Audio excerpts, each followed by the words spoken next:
नमस्कार दोस्तों, स्वागत है आज की इस नए वीडियो में। आज मैं क्लास 12th के केमिस्ट्री का most important very very important objective question लाया हूं, जो आपके एग्जाम 2022 बिहार बोर्ड के लिए बहुत ही इंपॉर्टेंट बनता है। तो चलिए इस वीडियो को शुरू करते हैं। तो प्लीज़ आप इस वीडियो को शुरू से लेकर अंत तक जरूर देखिएगा, बहुत ही इंपॉर्टेंट क्वेश्चन बनता है। और आपको प्रत्येक दिन अब एक वीडियो ऑब्जेक्टिव का यानी केमिस्ट्री का ऑब्जेक्टिव का मिलता रहेगा। तो प्लीज़ मेरे चैनल को अभी तक सब्सक्राइब नहीं किए हैं तो सब्सक्राइब कर ले, ठीक है। और वीडियो पसंद आता है तो जरूर लाइक कीजिएगा। चलिए इस वीडियो को शुरू करते हैं। तो इस वीडियो को आप लोग अंत तक जरूर देखिएगा। जितना भी ऑब्जेक्टिव क्वेश्चन बनेगा केमिस्ट्री का, आपको सारा प्रश्न दिया जाएगा, ठीक है। तो सिर्फ आप लोग याद करते जाइए, याद करने में कंजूसी मत कीजिए, सिर्फ याद करते जाइए, आपका एक भी प्रश्न नहीं छूटेगा, ठीक है। तो चलिए क्वेश्चन फर्स्ट नंबर क्या कहता है, देखिए। मंड विधि से जिस धातु का शोधन किया जाता है वह है, मंड विधि से जिस धातु का शोधन किया जाता है वह है, option number nickel, option number B tin, option number C zinc, option number D copper. तो मंड विधि से जिस धातु का शोधन किया जाता है वह निकेल है, ठीक है। यानी ऑप्शन नंबर ए इसका राइट आंसर हो जाएगा, निकेल। तो याद कर लीजिए, निकेल। मंड विधि से किस धातु का शोधन किया जाता है, निकेल का। चलिए दूसरा प्रश्न देखिए क्या कहता है, निम्न में कार्बोनेट अयस्क है, निम्न में कार्बोनेट अयस्क है। Option number A malachite, option number B cassiterite, option number C pyrolusite, option number D इनमें से कोई नहीं। तो इसका जो राइट आंसर हो जाएगा ऑप्शन नंबर डी इनमें से कोई नहीं है, ठीक है। ऑप्शन नंबर डी इनमें से कोई नहीं। चलिए और हम तीसरा प्रश्न की ओर देखते हैं। तीसरा प्रश्न आपका क्या कह रहा है, देखिए तीसरा प्रश्न आपका कहता है, गलेना निम्न में से किसका अयस्क है, गलेना निम्नलिखित में से किसका अयस्क है। Option number A SN, option number B PB, option number C SI, option number D AG. तो इसका जो राइट आंसर हो जाएगा तीन का, ऑप्शन नंबर बी पीबी यानी सीसा का, ठीक है। ऑप्शन नंबर बी इसका राइट आंसर हो जाएगा सीसा, पीबी। चलिए अगला प्रश्न देखिए क्या कहता है, ऑप्शन प्रश्न नंबर 4 देखिए, सिनेबार किसका अयस्क है, सिनेबार किसका अयस्क है। Option number A H G, option number B Z N, option number C A G, option number D C U. तो इसका जो राइट आंसर हो जाएगा option number A H G, ठीक है। चलिए पारा काट। चलिए अगला प्रश्न देखिए, 5वां नंबर प्रश्न देखिए क्या कहता है, पृथ्वी की सतह पर सर्वाधिक प्राप्त तत्व है, पृथ्वी की सतह पर सर्वाधिक प्राप्त तत्व है। Option number A F E, option number B A L, option number C A, option number D N A. तो इसका जो राइट आंसर हो जाएगा option number B A L यानी एल्युमिनियम। ऑप्शन नंबर बी इसका राइट आंसर हो जाएगा aluminium. चलिए अगला प्रश्न देखिए क्या कहता है। तो प्लीज़ मेरे इस वीडियो को जरूर लाइक कीजिए, पसंद आता है तो, ठीक है। वीडियो को आप लोग लाइक नहीं करते हैं तो मोटिवेट टूट जाता है। तो प्लीज़ वीडियो को लाइक कर दीजिए, ठीक है।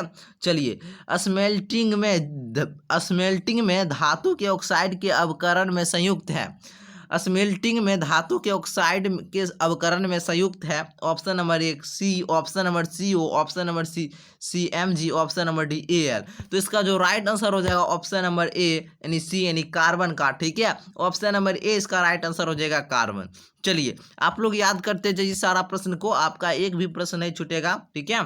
तो आप लोग सिर्फ याद करते जाइए। देखिए 7 नंबर प्रश्न क्या कहता है, अयस्क में यदि अद्रवणशील अशुद्धियां उपस्थित रहती है, अयस्क में यदि अद्रवशील और अशुद्धियां उपस्थित रहती है तो उनके निवारण के लिए निम्नलिखित पदार्थ डाला जाता है। निम्नांकित निम्न में से कौन पदार्थ डाला जाता है। अयस्क में अद्रवणशील अशुद्धियां उपस्थित रहती है तो उनके निवारण के लिए निम्नांकित पदार्थ डाला जाता है। ऑप्शन नंबर ए द्रावक, ऑप्शन नंबर बी धातुमल, ऑप्शन नंबर सी उत्प्रेरक, ऑप्शन नंबर डी इनमें से कोई नहीं। तो इसका जो राइट आंसर हो जाएगा द्रावक, ठीक है। ऑप्शन नंबर ए इसका राइट आंसर हो जाएगा द्रावक। चलिए अगला प्रश्न देखिए क्या कहता है, अगला प्रश्न देखिए क्या था, क्वेश्चन नंबर 8 देखिए क्या कहता है। क्वेश्चन नंबर 8 कहता है, हेमाटाइट किसका अयस्क है, हेमाटाइट किसका अयस्क है। Option number A G, option number B C U, option number C A L, option number D F E. तो हेमाटाइट इसका जो राइट आंसर हो जाएगा option number D F E यानी आयरन का अयस्क है, ठीक है। ऑप्शन नंबर बी यानी लोहा, ठीक है। चलिए अगला प्रश्न देखिए क्या कहता है, क्वेश्चन नंबर 9 कहता है, प्रकृति में उपलब्ध ऐसा पदार्थ, प्रकृति में उपलब्ध ऐसा पदार्थ जिसे किसी तत्व को लाभपूर्वक निष्कर्षित किया जा सके कहलाता है। तो मैं सब्जेक्टिव में बता चुका हूं, तो वह क्या कहलाता है?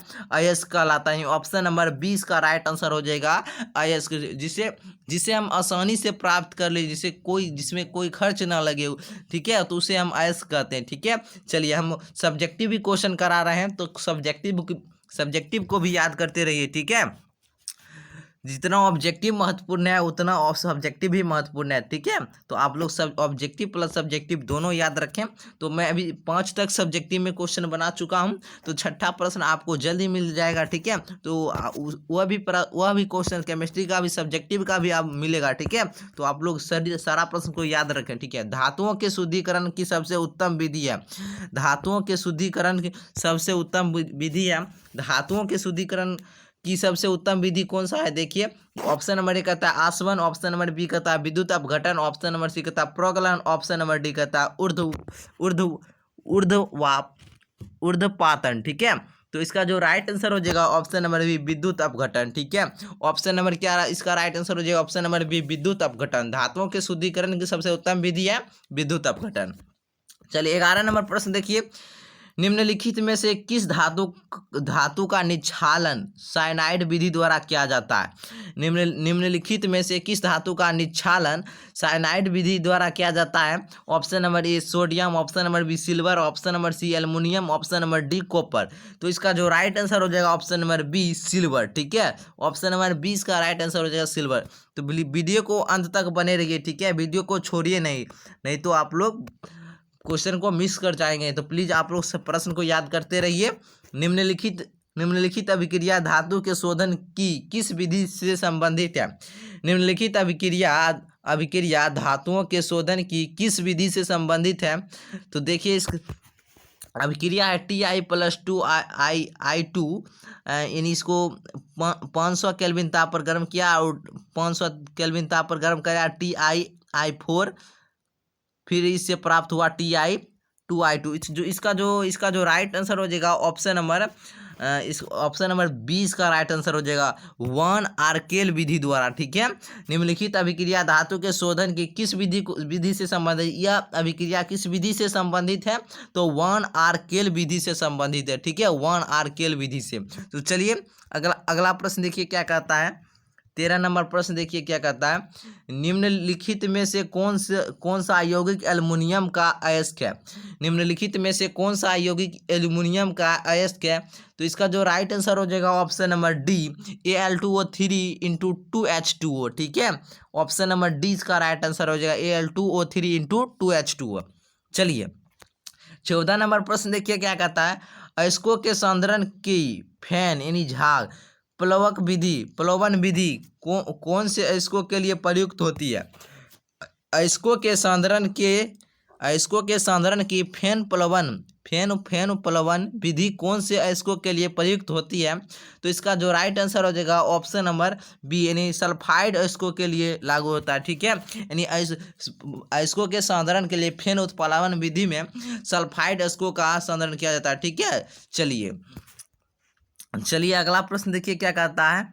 15 नंबर प्रश्न देखिए कहता है, 15 नंबर प्रश्न ये है। 15 नंबर प्रश्न कहता है सल्फाइड अयस्कों को ऑक्साइड में परिवर्तित करने का प्रक्रम है। सल्फाइड अयस्कों को ऑक्साइड में परिवर्तित करने का प्रकलन है। तो इसका जो राइट आंसर हो जाएगा ऑप्शन वही भर्जन। ठीक है, ऑप्शन नंबर 20 का राइट आंसर हो जाएगा भर्जन। चलिए 16 नंबर प्रश्न देखिए, पीतल बनने में प्रयुक्त धातुएं हैं। पीतल बनने में प्रयुक्त धातुएं हैं। तो इसका जो राइट आंसर हो जाएगा ऑप्शन नंबर सी। ठीक है, copper plus zinc. Option number C इसका राइट आंसर हो जाएगा कॉपर प्लस जिंक। तो याद कर लीजिए पीतल बनाने में प्रयुक्त धातुएं हैं तो कॉपर प्लस जिंक, यानी कॉपर बनाने में कौन सी धातु का उपयोग किया जाता है? तो कॉपर प्लस जिंक का। ठीक है, चलिए क्वेश्चन नंबर 17 देखिए क्या कहता है। क्वेश्चन नंबर 17 आपका कहता है कैलामाइन निम्नलिखित में से किस धातु का अयस्क है? कैलामाइन निम्नलिखित में से किस धातु का अयस्क है?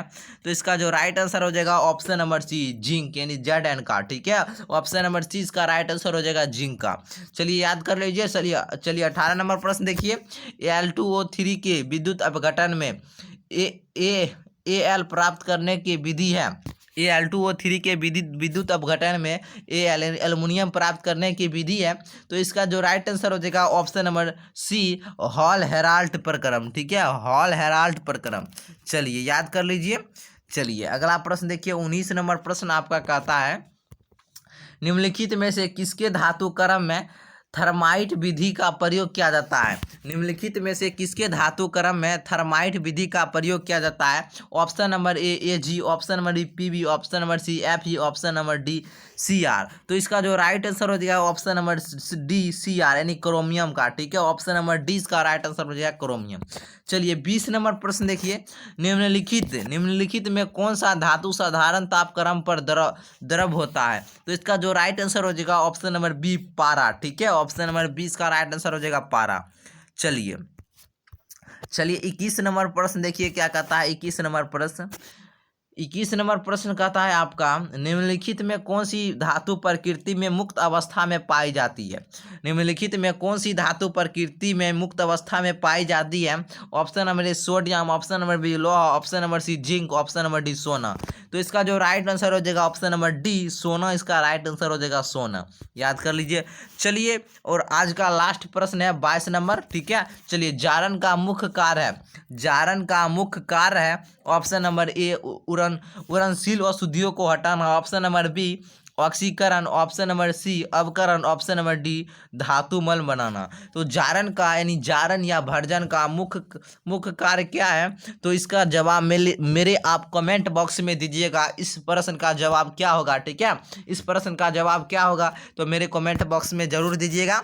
चलिए इस वीडियो को यहीं पर एंड करते हैं। तो प्लीज़ वीडियो को जरूर आप लोग लाइक कर दीजिए। वीडियो को लाइक नहीं किए तो वीडियो को जरूर लाइक कर दीजिए। ठीक है, फिर मिलते हैं दोस्तों जल्द ही दूसरे वीडियो के साथ। तब तक के लिए जय हिंद, जय भारत।